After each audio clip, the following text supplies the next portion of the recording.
میرے اعمال کا بدلہ تو جہنم ہی تھا،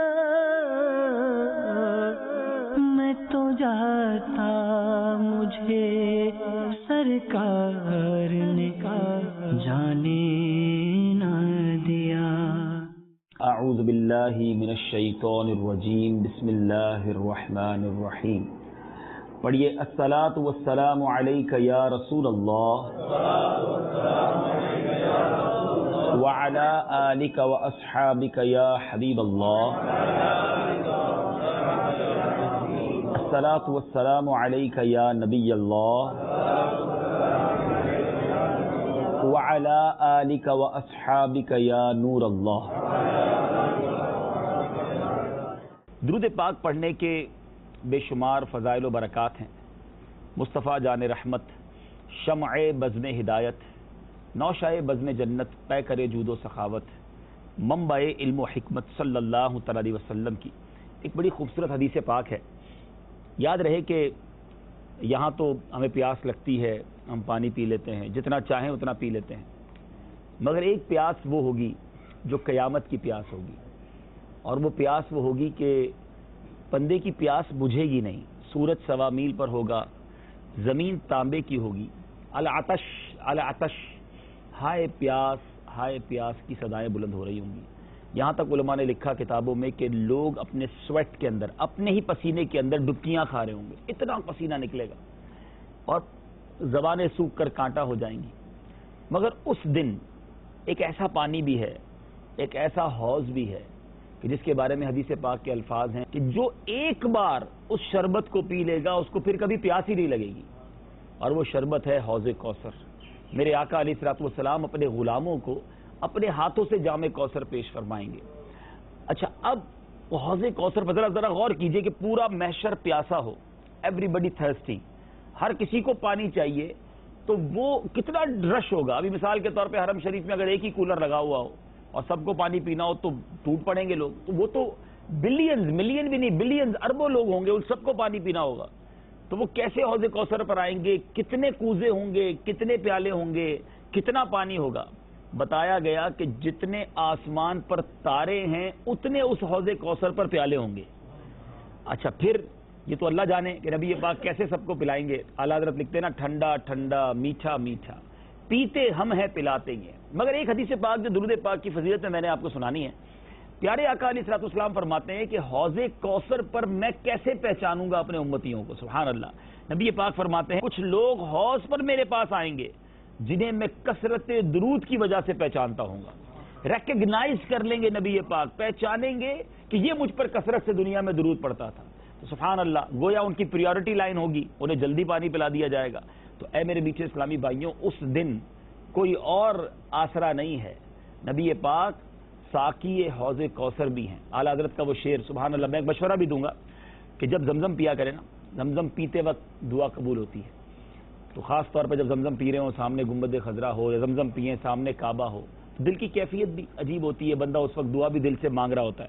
تو یہ شعر اگر یاد آ جائے نا، بہت پیاری بات کی، تیرے صدقے ایک بوند بھی بہت ہے تیری، آئے ہائے آقا تیرے صدقے مجھے ایک بوند بھی بہت ہے تیری، جس دن اچھوں کو ملے جام چھلکتا تیرا، اس دن اچھوں کو جام مل رہے ہوں گے، آقا ایک بوند بھی مل گئی تو ہمارا کام ہو جائے گا۔ تو انشاءاللہ یہ نیت ہو دل میں کہ یا اللہ یہاں مکے مدینے میں زمزم پلایا، اب محشر کے دن نبی پاک کے ہاتھوں ہمیں جام کوثر بھی نصیب فرما۔ اب نیت کریں انشاءاللہ کثرت سے درود پاک پڑھیں گے، اور بالخصوص جو مدینہ منورہ میں ہے، یہ تو جگہ ہی یوں سمجھیے درود و سلام پڑھنے والی ہے، تو کم از کم 1000 بار ایٹ لیسٹ ڈیلی 1000 ٹائم درود پڑھنے کی عادت ڈالیں۔ بہت تھوڑی دیر لگتی ہے، 20 25 30 منٹس میں ہو جاتے ہیں۔ اب بہت مختصر درود بھی ہیں، الصلاۃ والسلام علیک یا رسول اللہ، یہ بھی درود پاک، صلی اللہ تعالی علی محمد صلی اللہ علیہ وسلم، یہ بھی درود پاک۔ تو یہ اگر 1000 بار پڑھ لے تو اتنا ٹائم نہیں لگتا، مگر سرکار دو عالم صلی اللہ تعالی علیہ وسلم کا فرمان جس کا مضمون ہے کہ جو دن بھر میں مجھ پر 1000 مرتبہ درود پاک پڑھے وہ مرے گا نہیں، یعنی مرنے سے پہلے جو ہے وہ اپنا جنت میں مقام دیکھ لے گا۔ تو اتنی خوبصورت فضیلتیں ہیں، آئیے محبت کے ساتھ درود پاک پڑھ لیں، صلو علی الحبیب صلی اللہ تعالی علی محمد صلی اللہ علیہ وسلم۔ آج آپ کو مدینہ منورہ ہی کی ایک عظیم شخصیت کی کچھ باتیں بتانی ہیں، انہی کے بارے میں کچھ سننا ہے۔ ایک بڑی مشہور شخصیت ہے، آپ سبھی ان کو جانتے ہیں، اور خاص مدینہ شریف سے ان کا تعلق، اور بالخصوص نبی پاک علیہ الصلوۃ والسلام سے ایک ایسا گہرا کنیکشن تھا، ایک ایسی وارفتگی تھی۔ میری مراد سیدنا ابو ہریرہ رضی اللہ تعالیٰ عنہ ہے۔ یہ حضرت طفیل بن عمر دوسی رضی اللہ تعالیٰ عنہ کے ہاتھوں مشرف با اسلام ہوئے اور وہیں قبیلے میں مقیم رہے، اور سن 6 ہجری میں اپنے قبیلے بنی دوس کے ساتھ پیارے آقا علیہ الصلوۃ والسلام کی خدمت میں حاضر ہوئے، اور ہر چیز سے قطع تعلق کر کے بس نبی پاک کی بارگاہ میں پیش ہو گئے، یعنی گویا وقف مدینہ ہو گئے۔ اب کوئی نہ گھر تھا، نہ کوئی جو سمجھے کسی قسم کا کوئی ان کا ٹینشن نہیں تھا، اب یہ تھے اور پیارے آقا علیہ الصلوۃ والسلام کا دربار تھا، پیارے آقا علیہ الصلوۃ والسلام ہی کو اپنا امام بنایا۔ اچھا، یاد رہے کہ ان کی ایک بوڑھی ماں تھی، ماں سے کیسا کنیکشن تھا وہ بھی بتاتا ہوں، مگر ان کا ایک واقعہ سبحان اللہ، ایسے تو بہت سارے واقعات سیدنا ابو ہریرہ سے مروی ہیں، مگر سیدنا ابو ہریرہ رضی اللہ تعالیٰ عنہ وہ ہیں، یاد رہے یہ اصحاب صفہ میں سے تھے، جو ہم اصحاب صفہ کا چبوترا دیکھتے ہیں، یہ سیدنا ابو ہریرہ یہ اصحاب صفہ میں سے تھے، اور اصحاب صفہ میں سے مشہور ترین صحابیوں میں سے ان کا شمار ہوتا ہے۔ سیدنا ابو ہریرہ رضی اللہ تعالیٰ عنہ کا مزار شریف جو ہے وہ سیریا دمشق میں الحمدللہ مجھے حاضری کا شرف ملا ہے، لیکن پیارے آقا علیہ الصلوۃ والسلام سے ان کا کیا پیارا انداز تھا کہ یہ ایک بار اپنا واقعہ خود ہی بیان کرتے ہیں۔ خلاصہ یہ ہے کہ آپ ذرا اس سے یہ بھی خیال کیجئے گا، جب اصحاب صفہ پر جائیں نا تو صحابہ کرام وہاں کیوں بیٹھتے تھے؟ Why they are sitting over there on that bench? Because وہ وہاں بیٹھ کر نبی پاک علیہ الصلوۃ والسلام سے علم دین سیکھنا چاہتے تھے، اسلام کی معلومات لینا چاہتے تھے۔ فیملیاں بھی نہیں تھی، گھر بار بھی نہیں تھا، اصحاب صفہ وہ لوگ ہوتے جن کا گھر بار نہیں ہوتا تھا، فیملی نہیں ہوتی تھی، ان کی تعداد اوپر نیچے ہوتی رہتی تھی، جس کی شادی ہوتی تھی یا فیملی مل جاتی وہ چلا جاتا تو کوئی اور ایڈ ہو جاتا۔ بعض اوقات لباس بھی کمپلیٹ، یعنی صرف ستر چھپانے کا لباس ہوتا، اوپر کی چادر بھی نہیں ہوتی تھی، کھانا بھی نہیں ہوتا تھا، کچھ صحابہ آتے تھے کھانا پیش کرتے تھے، وہ کھانا کھا لیتے۔ اب ذرا غور کریں کہ ان صحابہ میں کتنا علم دین کا جذبہ تھا کہ کھانا پینا کپڑے سب کی شارٹیج، مگر یہ پڑے رہتے تھے سرکار علیہ الصلوۃ والسلام کی بارگاہ میں، اور اتنا ڈیفیکلٹ ٹائم گزارا، اتنا مشکل وقت گزارا کہ ایک بار سیدنا ابو ہریرہ رضی اللہ تعالیٰ کہتے ہیں اتنی بھوک لگی ہوئی تھی مجھے، اصحاب صفہ پہ جائے نا تو ان صحابہ کی غربت، ان کے فقر و فاقہ کو یاد کیا کریں، اور اللہ کی بارگاہ میں شکر بھی ادا کیا کریں کہ اللہ نے ہمیں کتنی نعمتوں سے نوازا ہے۔ تو حضرت ابو ہریرہ کہتے ہیں میں اتنا بھوکا تھا کہ میری پیٹ جو ہے نا وہ قبر سے لگ گیا تھا، مطلب کہ بہت بھوک لگی تھی۔ اچھا، اب کہتے ہیں کہ میں نبی پاک علیہ الصلوۃ والسلام کی بارگاہ میں بیٹھا تھا اور اس امید پر بیٹھا تھا کہ کوئی گزرے گا اور مجھے کچھ کھلا دے گا، بالکل راستے میں بیٹھ گیا تو سیدنا ابو بکر صدیق رضی اللہ تعالیٰ عنہ گزرے، تو میں نے گیا اور ان سے کوئی شرعی مسئلہ پوچھا۔ کہتے نیت یہ تھی کہ مسئلہ تو پوچھوں گا لیکن وہ مجھے دیکھ لیں گے، میری حالت بھی دیکھ لیں گے اور شاید مجھے کھانے پر لے جائیں گے۔ تو سیدنا ابو بکر صدیق رضی اللہ تعالیٰ عنہ نے مسئلے کا جواب تو دے دیا اور پھر آگے تشریف لے گئے۔ خودداری اتنی تھی، یہ بھی بڑی بات ہے، سیکھنے والی باتیں، ایک غربت، فقر و فاقہ، اللہ کی رضا پر راضی، اور کوشچن نہیں کرنا، مانگنا نہیں تھا کہ بھوک لگی ہے کھانا کھلا دیں، نہیں پوچھا نہیں، کہ وہ خود دیکھ لیں گے تو کھلا دیں گے۔ سیدنا ابو بکر صدیق رضی اللہ تعالیٰ تشریف لے گئے۔ اب نبی پاک علیہ الصلوۃ والسلام گزرے تو میرے آقا نے دیکھا سیدنا ابو ہریرہ کو، آقا تو دل کے حالات جانتے ہیں، دیکھ کر مسکرائے اور کہا کہ اے ابو ہریرہ میرے ساتھ میرے گھر چلو۔ آقا گھر تشریف لے گئے، گھر لے گئے سیدنا ابو ہریرہ رضی اللہ تعالیٰ عنہ کو۔ جب وہاں پہنچے تو اب گھر والوں سے پوچھا کچھ کھانے کو ہے؟ گویا نبی پاک علیہ الصلوۃ والسلام کا بھی جو کچن تھا، پیارے آقا علیہ الصلوۃ والسلام کا بھی جو گھر تھا، وہاں کھانے پینے کا یہ عالم تھا کہ مہمانوں کو کھلانے کے لیے بعض اوقات کھانا نہیں ہوتا تھا۔ آج ہمارے فریج بھرے ہوتے ہیں، آج ہماری کبرڈز بھری ہوتی ہیں، ہمارے اکاؤنٹس میں پیسے ہوتے ہیں، پھر بھی ہم موڈ آف ہوتا ہے، پھر بھی تھوڑی ارننگ کم ہو جائے تو ہم ٹینشن میں آ جاتے ہیں۔ کونین کے والی کا گھر یہ تھا کہ بعض اوقات خود بھی کھانے کو نہیں ہوتا تھا۔ بہرحال اب پیارے آقا علیہ الصلوۃ والسلام نے پوچھا کچھ کھانے کو ہے؟ تو کہا حضور ابھی تھوڑی دیر پہلے ایک صحابی دودھ کا پیالہ دے گئے ہیں، پیالہ دودھ کا تحفے میں دے گئے۔ اب نبی پاک علیہ الصلوۃ والسلام تو سب کے آقا ہے، سیدنا ابو ہریرہ سے فرمایا اے ابو ہریرہ جاؤ اور تمام اصحاب صفہ کو لے آؤ۔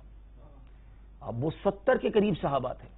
سیدنا ابو ہریرہ رضی اللہ تعالیٰ عنہ کہتے ہیں کہ میں اتنا بھوکا تھا، ایک ہی دودھ کا پیالہ، only 1 bowl of milk over there, اب میں اکیلا ہی پی لیتا، 70 آئیں گے تو پھر مجھے کیا ملنا ہے؟ مگر نبی پاک علیہ الصلوۃ والسلام کا آرڈر تھا، پیارے آقا نے فرمایا تھا۔ کہتے ہیں میں گیا 70 کو بلا کے لے آیا، اور ان کو یہ بھی پتا تھا کہ 70 کے 70 بھوکے ہیں، ایک تو ہوتا ہے نا کہ بھوک نہ ہو کھانا کھا کر آئے ہوں، سب اسی حالت میں تھے، سب کو بلا لیا۔ اب سرکار دو عالم صلی اللہ تعالی علیہ وسلم نے سیدنا ابو ہریرہ ہی سے فرمایا، اے ابو ہریرہ پیالہ لو، سب کو باری باری پلاؤ۔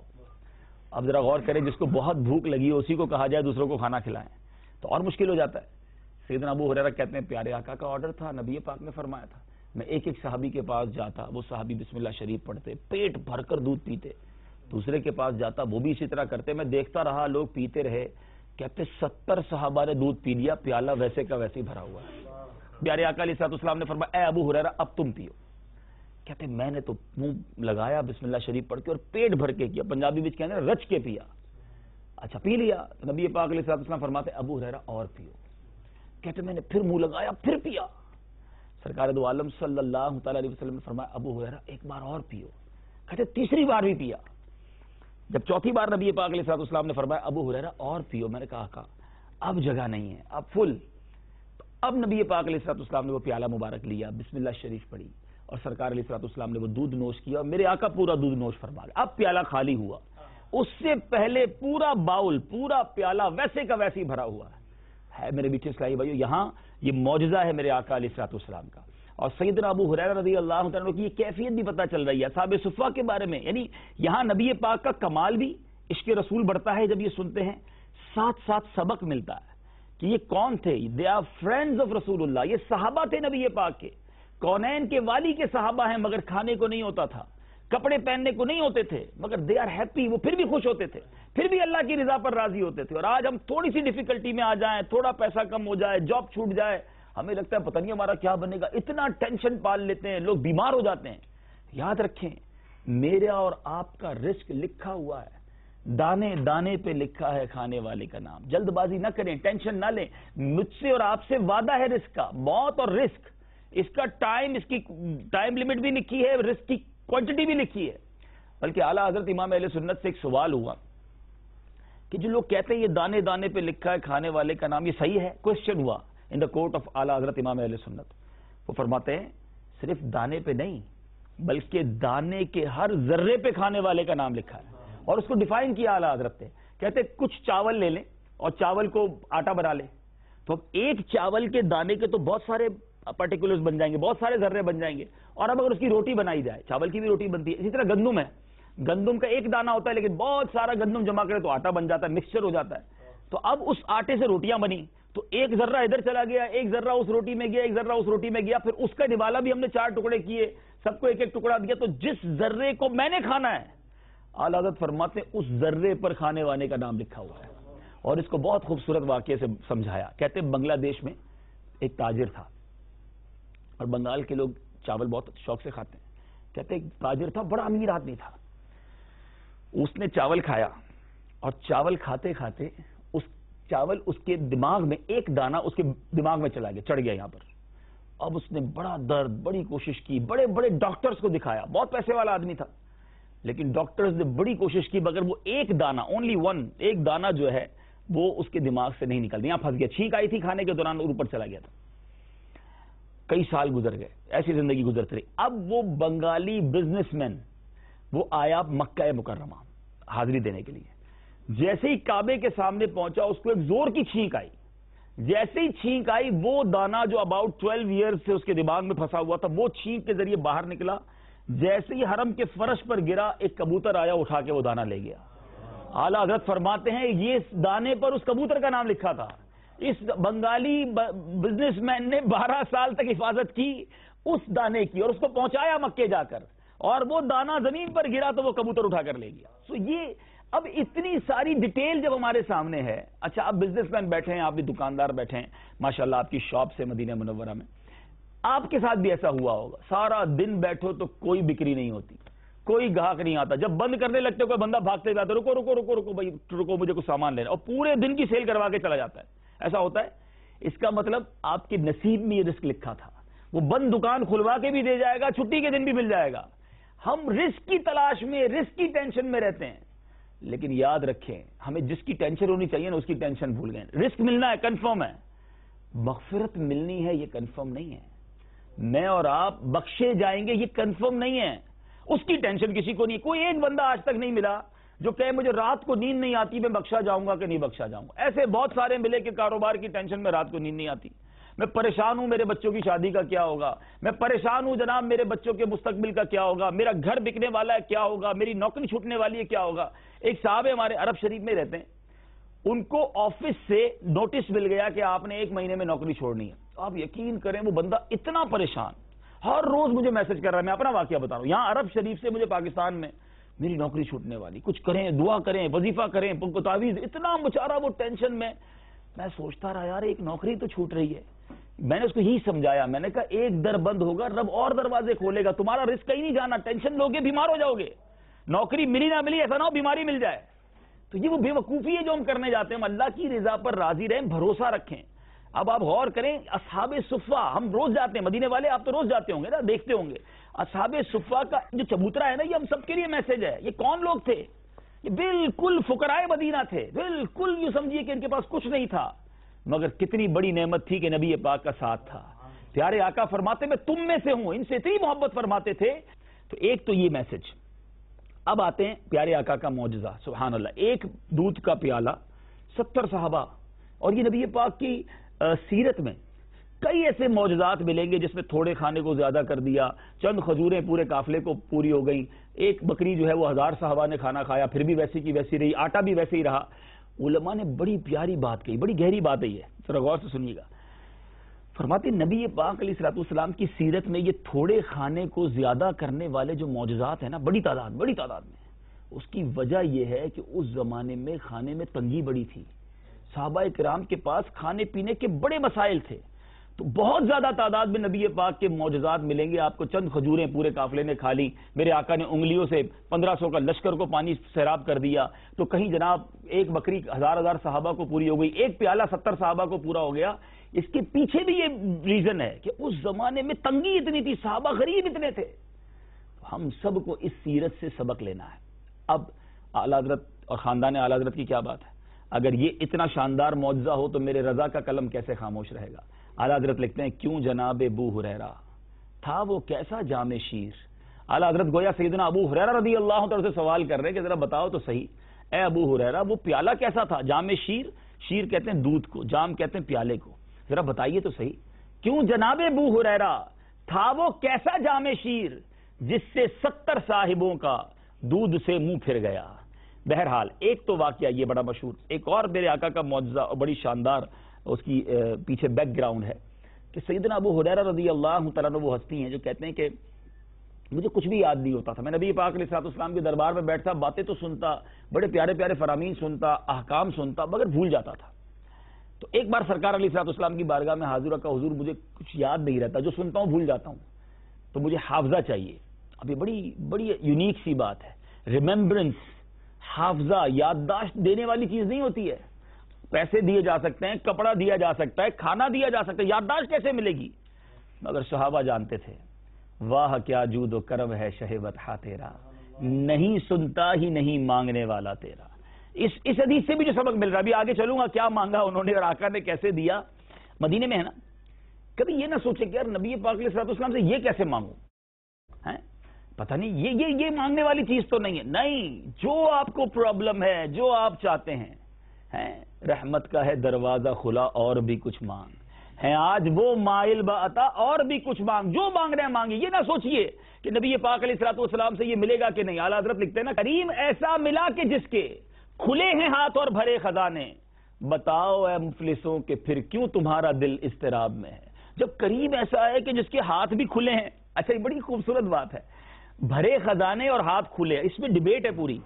مثال کے طور پہ آپ میں سے کوئی ایسا ہے جو بہت سخی ہے، بہت بانٹنا چاہتا ہے، مگر ہے ہی نہیں اس کے پاس کچھ، تھوڑے سے پیسے بانٹتا ہے ختم ہو جاتے ہیں۔ اچھا ایک ہے جس کے پاس پیسہ ہی پیسہ ہے، اس کا ہاتھ ہی کھلا نہیں ہے، بانٹتا ہی نہیں، اپنے پاس ہی رکھتا ہے۔ کمال بات کی اعلیٰ حضرت نے کہ اے مفلسوں، اے غریبوں، پھر ڈرتے کیوں، ٹینشن کس بات کا ہے؟ آقا وہ ملے ہیں جن کی عادت ہے ان کے ہاتھ کھلے ہیں اور خزانے بھی بھرے ہیں۔ سبحان اللہ، کریم ایسا ملا کہ جس کے کھلے ہیں ہاتھ اور بھرے خزانے، بتاؤ اے مفلسوں کہ پھر کیوں تمہارا دل اضطراب میں۔ تو کہتے ہیں آقا مجھے یادداشت چاہیے۔ نبی پاک علیہ الصلوۃ والسلام نے یہ نہیں فرمایا کہ میں نہیں دے سکتا، نبی پاک نے فرمایا ابو ہریرہ اپنی چادر کھولو۔ اچھا سرکار علیہ الصلوۃ والسلام نے اپنی مٹھی مبارک، اپنا ہاتھ مبارک اس چادر میں رکھا، روایتوں کے الفاظ ہیں نظر کچھ نہیں آیا۔ بھائی ایک تو یادداشت کوئی ویزیبل چیز بھی نہیں ہے، دکھنے والی چیز بھی نہیں ہے، اور مٹھی رکھ کر چادر میں کھول دی اور کہا ابو ہریرہ اس چادر کو سینے سے لگا لو. کہتے اچھا صحابیوں کا عقیدہ، بلیف، یقین.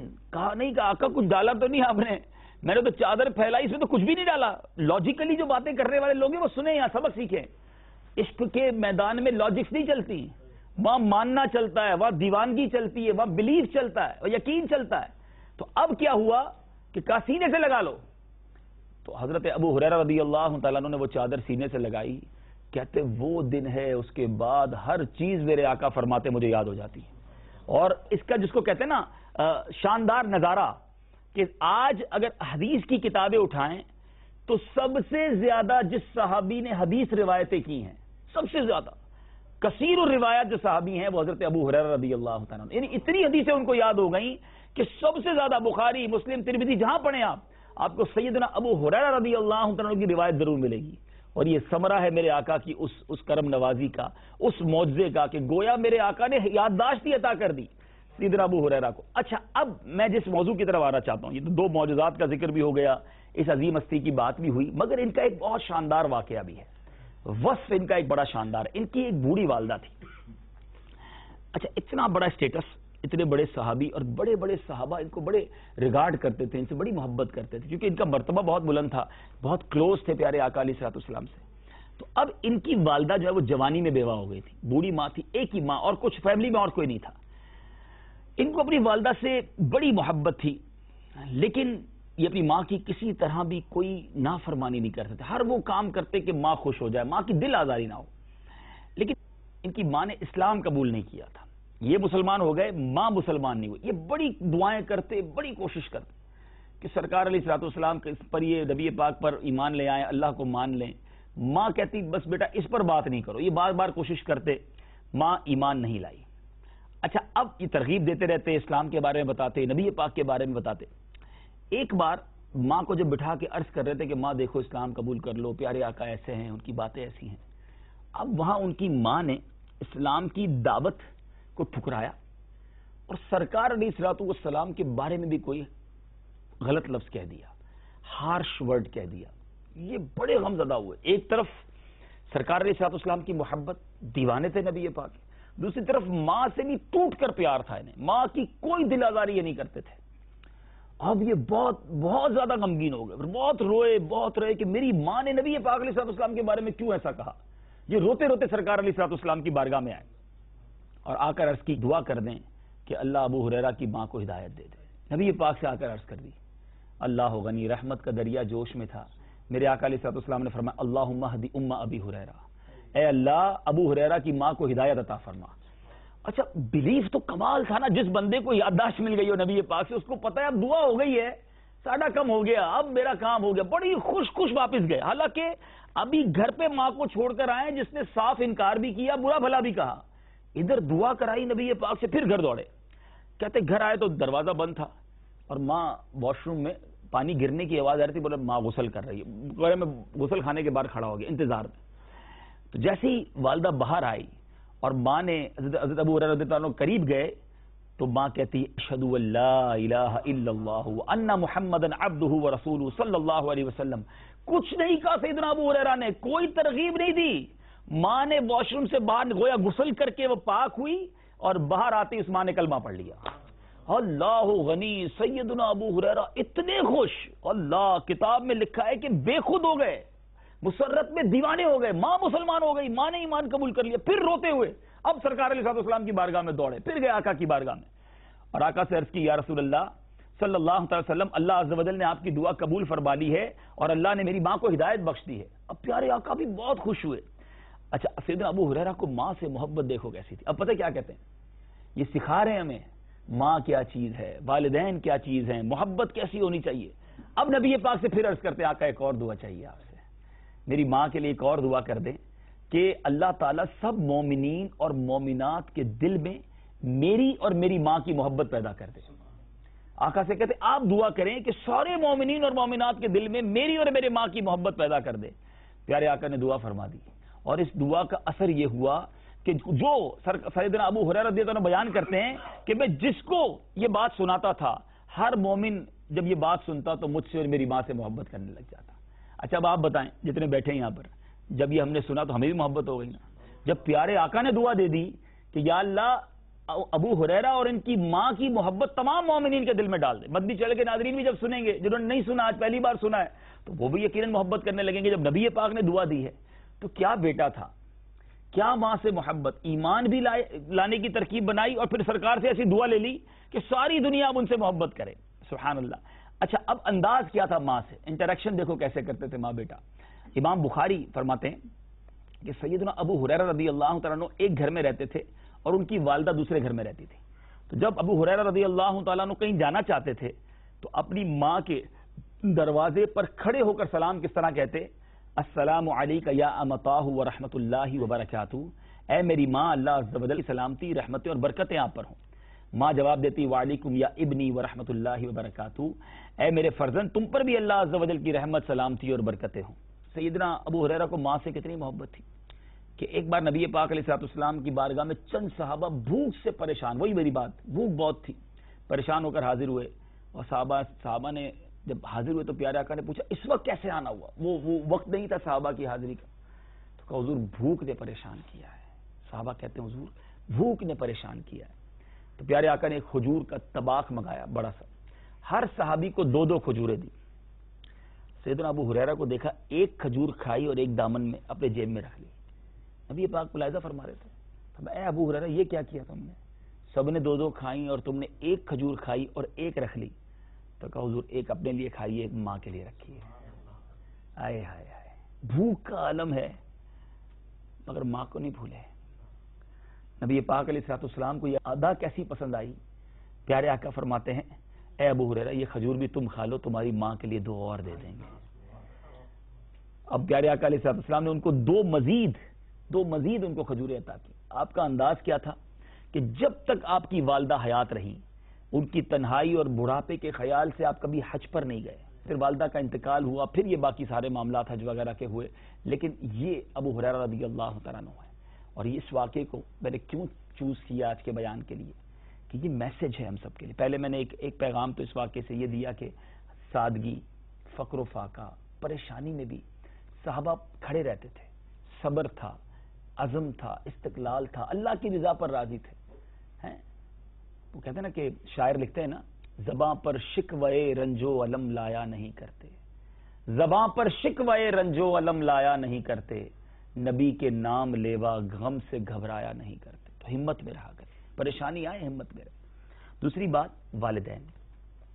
والدین کا ادب, بالخصوص ماں کا ادب. اللہ غنی, جو ماں باپ کو ستاتا ہے, حدیث پاک کا مضمون ہے کہ قیامت کے دن کچھ لوگ میرا چہرہ نہیں دیکھ سکیں گے. پیارے آقا کہیں تو چہرہ نہیں دیکھے گا, انہوں نے تو بخشوانا ہے, انہوں نے تو شفاعت کرنی ہے.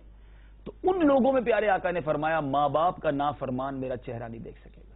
ماں باپ اگر ہیں تو ان کا ادب کریں, دعائیں لیں. ماں باپ بوڑھے ہو جاتے ہیں, ایک اسٹیج آتا ہے, اس اسٹیج میں آ کر چڑچڑے بھی ہو جاتے ہیں. ماں باپ ڈانٹتے بھی ہیں, ماں باپ برا بھلا بھی کہہ دیتے ہیں. دیکھیں ایک ایج کے بعد بندہ جب بوڑھا ہوتا ہے نا, اس کی انڈرسٹینڈنگ کم ہو جاتی ہے, اس کے اندر چڑچڑا پن آ جاتا ہے, اس کی طبیعت بھی تو ڈاؤن ہو جاتی ہے نا. لیکن بچے کو دیکھا ہے کبھی, بچہ بھی تو نہیں سمجھتا تھا کچھ, بچہ بھی تو روتا ہے, بچہ بھی تو تنگ کرتا ہے, جو کرنا ہے اس کو بستر پر کرتا ہے. ماں باپ برا نہیں کہتے اسے, پھر بھی پیار کرتے.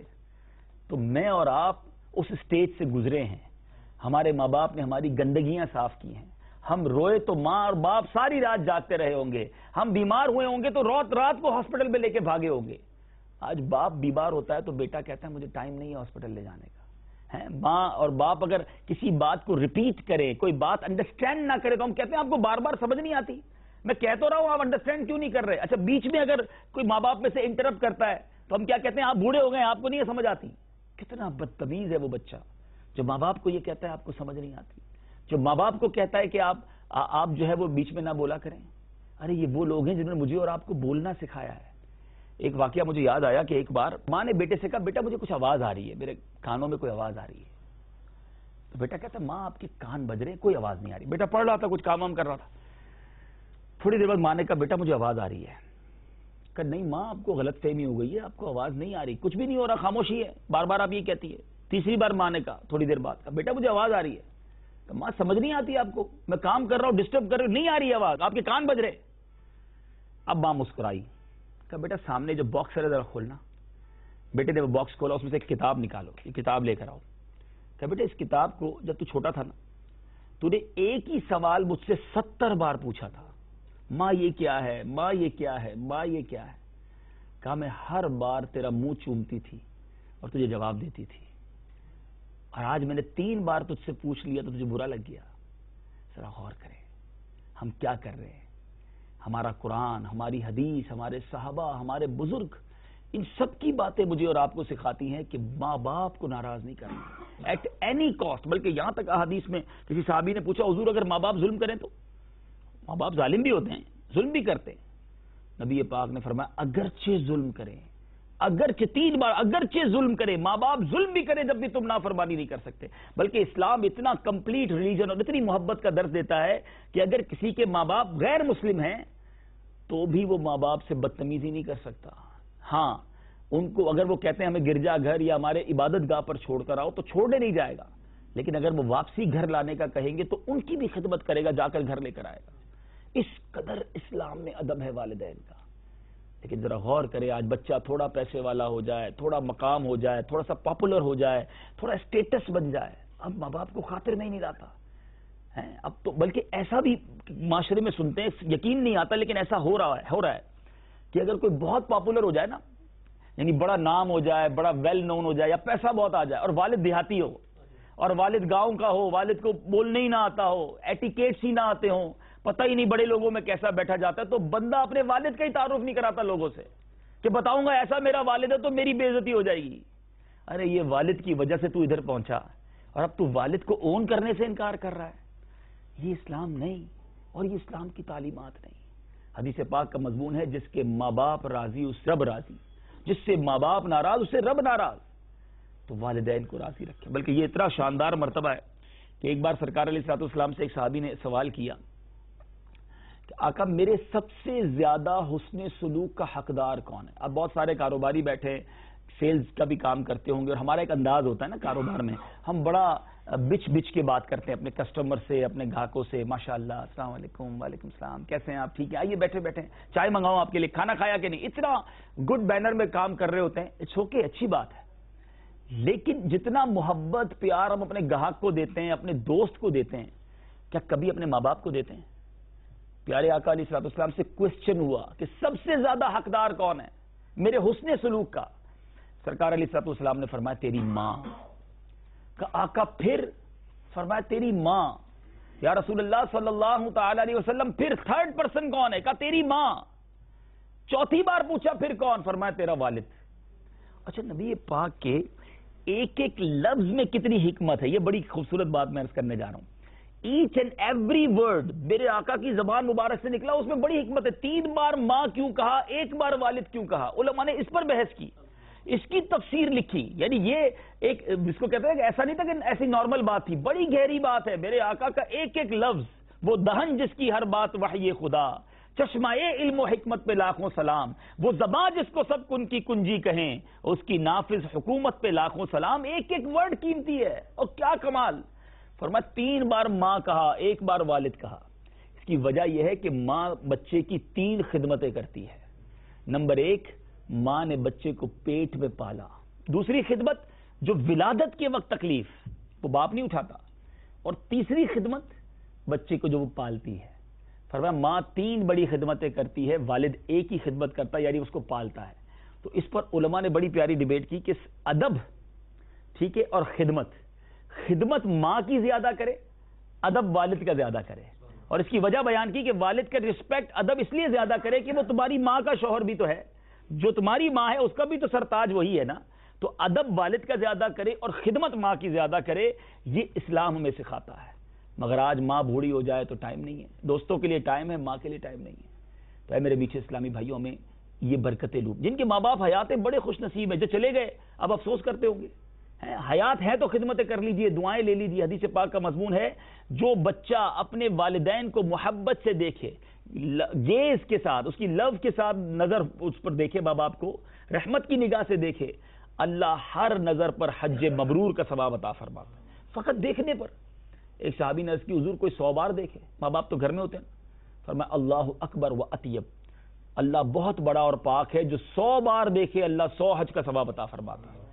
اب ماں باپ سے ہمیں کتنی محبت ہونی چاہیے، یعنی ہماری مغفرت کا ذریعہ ہے، یعنی ان کی خدمت ہمارے سمجھ لیں بگڑے کام بنانی۔ اور پھر میں بات کر رہا تھا اسٹیٹس کی کہ مرتبہ بڑھ جائے نا، تو کبھی ماں باپ کو مت کہنا میں بڑا آدمی ہو گیا ہوں، کبھی ماں باپ کو مت کہنا کہ میرا جو ہے وہ اب مجھ سے بہت لوگ مجھ سے پیار کرتے ہیں، میرا بڑا اسٹیٹس ہے، میں پیسے والا ہو گیا ہوں، میں بزنس مین ہو گیا ہوں۔ نہیں، ماں باپ کے سامنے ہم بچے ہی ہیں، ان کی وجہ سے ہی تو یہاں پہنچے ہیں نا، ان کی دعاؤں سے یہاں پہنچے ہیں۔ تو اب میں آپ کو 2 بزرگوں کی بات کر کے اپنی بات ختم کرتا ہوں۔ تو سیدنا ابو ہریرہ کا انداز دیکھا ماں کے ساتھ، سیدنا بایزید بستامی رحمۃ اللہ تعالی، بہت بڑے اللہ کے ولی ہیں، بڑا نام ہے۔ آپ کی والدہ بھی بوڑھی ہو گئی تھی، بڑا پیار کرتے تھے اپنی ماں سے، بڑی خدمت کرتے ہیں۔ ایک بار ماں نے کہا کہ بیٹا پانی چاہیے، سردیوں کی رات تھی، تو حضرت بایزید بستامی رحمۃ اللہ تعالی علیہ ماں کے لیے پانی لے کر آئے پیالہ بھر کے۔ جب واپس آئے تو ماں سو گئی تھی۔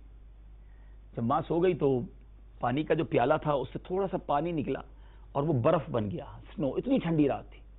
آپ پھر بھی کھڑے رہے کہ پتہ نہیں ماں رات میں کب اٹھ جائے، کھڑے رہے۔ ماں صبح اٹھی فجر کے وقت، تو دیکھا کہ سیدنا بایزید بستامی پیالہ لیے کھڑے ہیں۔ تو پہلے تو حیران ہوئی، بیٹا کیوں کھڑے؟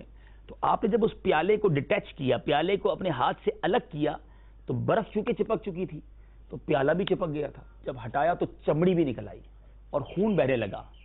تو ماں نے جب یہ دیکھا تو ماں نے کہا کہ یا اللہ، اے اللہ تبارک و تعالی، میں اس سے راضی ہوں، تو بھی اس سے راضی ہو جا۔ وہ دن تھا اور حضرت بایزید بستامی زمانے کے ولی بن گئے۔ ماں نے دعا دی، آپ اولیاء کرام کی فہرست میں بڑا نام آپ کا ہو گیا۔ تو یہ ہے ماں کی دعا، طوفان ٹال دیتی ہے۔ اچھا، پھر امام اعظم ابو حنیفہ رضی اللہ تعالیٰ، کروڑوں حنفیوں کے پیشوا، اسٹیٹس کیا ہے؟ آپ مجتہد۔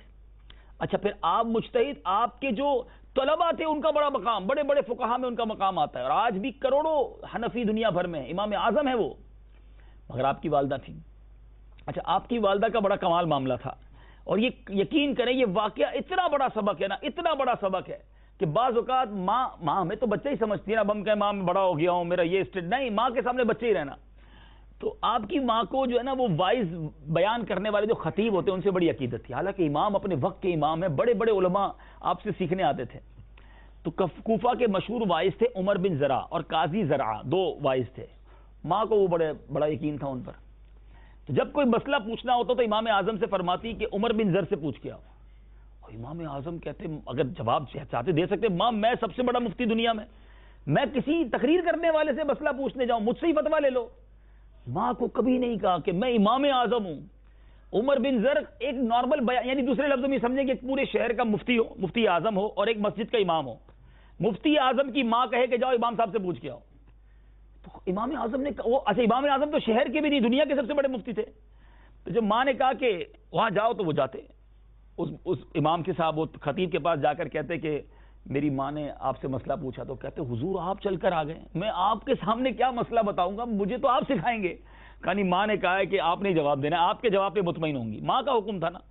اچھا، وہ امام وہ جو وائس تھے وہ کہتے اچھا ایسا کریں امام صاحب آپ ہی لکھ دیں، میں اس پر اسٹیمپ لگا دوں گا، مسئلہ آپ ہی لکھ دیں۔ امام اعظم خود ہی فتویٰ لکھتے اور اس کو دیتے، بھائی آپ اس کی تصدیق کر دیں۔ اب امام اعظم کا فتویٰ ایک وائس جو ہے وہ کرتا، وہ اسٹیمپ لگا دیتا، ماں کو آ کو کہتے ماں یہ میں فتویٰ لے آیا ہوں، ماں مطمئن ہو جاتی۔ ایسے چلتا رہا۔ ایک بار آپ کی والدہ کہتی ہے کہ نہیں مجھے جانا ہے، میں خود پوچھ کر آؤں گی۔ ہر بار امام اعظم کو بھیجتی، ایک دن فرمایا میں پوچھ کر آؤں گی۔ بوڑھی ماں ہے، اللہ اکبر، آج ماں کہے مجھے کہیں جانا ہے، ہم کہتے ہیں میں لے آؤں گا، آپ کو کیا ضرورت ہے جانے کی، یا جاتے بھی نہیں، اس کا کام بھی نہیں کرتے۔ امام اعظم ابو حنیفہ ماں کو خچر پر سوار کیا اور خود خچر کی لگام تھامی اور پیدل چلتے لگے، یہاں تک کہ کئی میل وہ دور تھا گھر، اور ایک بار سے زیادہ بار ایسا ہوا، کئی میل لوگ دیکھتے بغداد میں، کوفہ میں، کہ امام اعظم ماں کو خچر پر بٹھائے کدھر جا رہے ہیں۔ امام ابو یوسف فرماتے کہ ایک دن میں نے دیکھا کہ امام اعظم اپنی ماں کو خچر پر بٹھا کر عمر بن زر کے پاس لے جا رہے ہیں کہ آپ سے مسئلہ پوچھ سکیں۔ اے میرے میٹھے اسلامی بھائیوں، اب ذرا غور کیجئے، کیا ہے یہ سبق ہے کہ ماں باپ کے سامنے ہم بچے ہیں، وہ جو کہیں ان کی رضا میں راضی رہے۔ بلکہ علماء یہاں تک لکھتے ہیں کہ اگر کسی کے والدین یا والدین میں سے کوئی ایک دنیا سے چلا گیا اور اب وہ چاہتا ہے ان کی روح مجھ سے خوش ہو جائے، میں ان کے خدمت گزاروں میں شامل ہو جاؤں، تو ان کی قسمیں پوری کرے، ناجائز قسمیں نہ ہوں نا، جائز قسمیں ہوں تو قسمیں پوری کرے۔ ان کے جو دوست ہیں یعنی باپ کے مرحوم والد کے دوست ان سے اچھا سلوک کرے. ماں کی سہیلیاں ہیں اور ماں کا انتقال ہو گیا, بہن ہے, خالہ ہے, وہ تو بہت ضروری ہے, لیکن سہیلیاں بھی ہیں, تو ان کو بھی جس طرح ماں عید والے دن تحفہ بھجوایا کرتے. ہوتا کیا ہے, جدھر باپ کا انتقال ہوا باپ کے سارے دوست ختم, اب کوئی عید پر تحفہ نہیں جائے گا, کوئی کنیکشن نہیں رہے گا, وہ تو والد صاحب کے دوست تھے نا, ماں کی سہیلیاں تھی نا. نہیں, یہ ماں کی عزت ہے, یہ والد کی عزت ہے, یہ ان کی روح خوش ہوگی. جائز طریقے سے ان کے دوستوں کا, بلکہ آپ کو ابھی میں آپ کو مشورہ دیتا ہوں, ابھی بھی آپ کو آپ کے والد صاحب کے کوئی دوست ملے تو ان سے چاچا کی طرح ہو کر اسی تعظیم سے بات کریں, کیونکہ آپ کی یہ تعظیم دینا آپ کے والد کو اچھا لگے گا. اگر والد حیات ہیں اور ان کے سامنے آپ ان کے دوستوں کی عزت کریں گے, ورنہ نارملی بندہ ہاتھ بھی نہیں ملاتا, تو اس سے والد کو تکلیف ہوتی ہے. لیکن جو والد کا بیٹا اپنے والد کے دوستوں سے, اسی طرح جو لڑکی ہے اپنی ماں کی دوست سہیلیوں سے اگر اچھے انداز سے پیش آئے تو ماں کو آج بھی خوشی ہوتی ہے اور مرنے کے بعد بھی ان کو خوشی ہوتی ہے.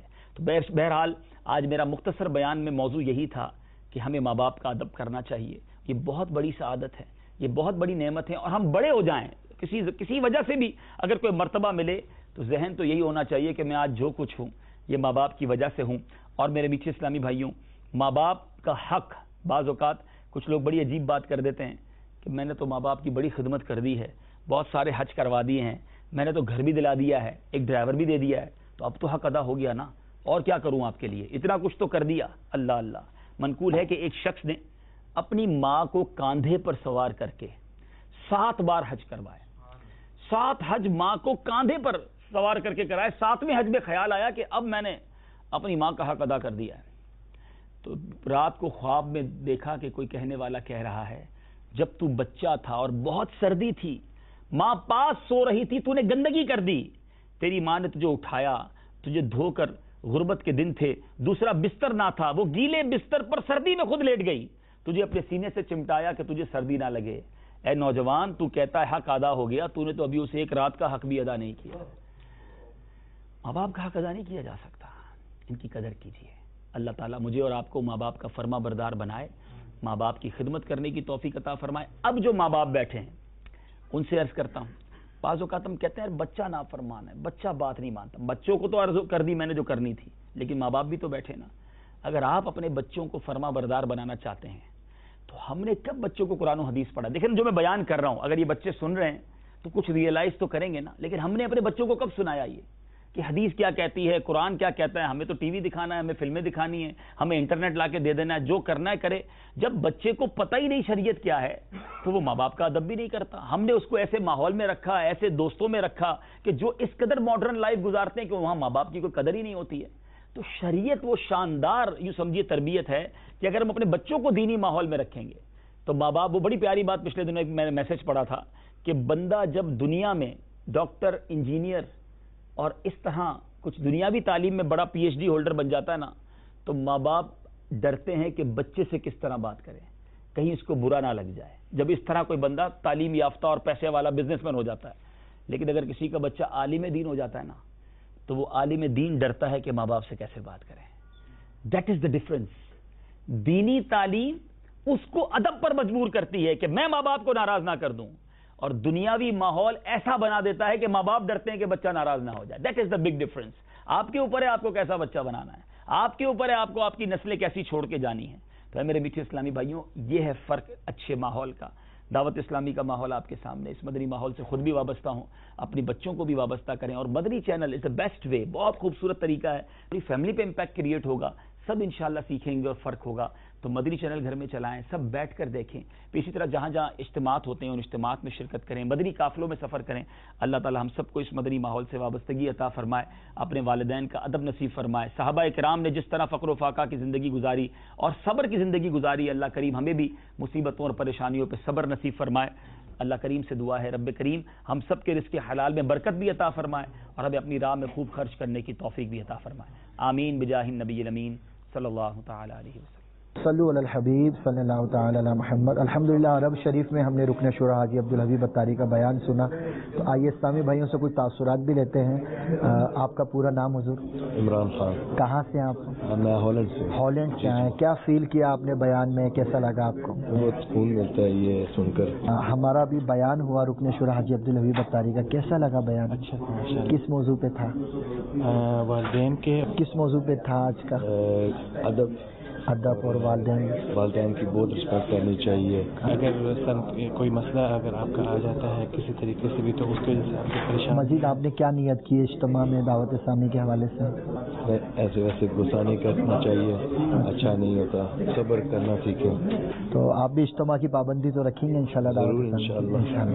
شرکت کریں گے. مدنی چینل کیسا لگتا ہے آپ کو؟ مدنی چینل اچھا لگتا ہے لیکن ٹائم بہت کم ملتا ہے دیکھنے کا, ٹی وی بہت کم دیکھتے. صلو علی الحبیب صلی اللہ تعالی علی محمد. تیرے اعمال کا بدلہ تو جہنم ہی تھا. میں تو جاتا مجھے سرکار نے جانے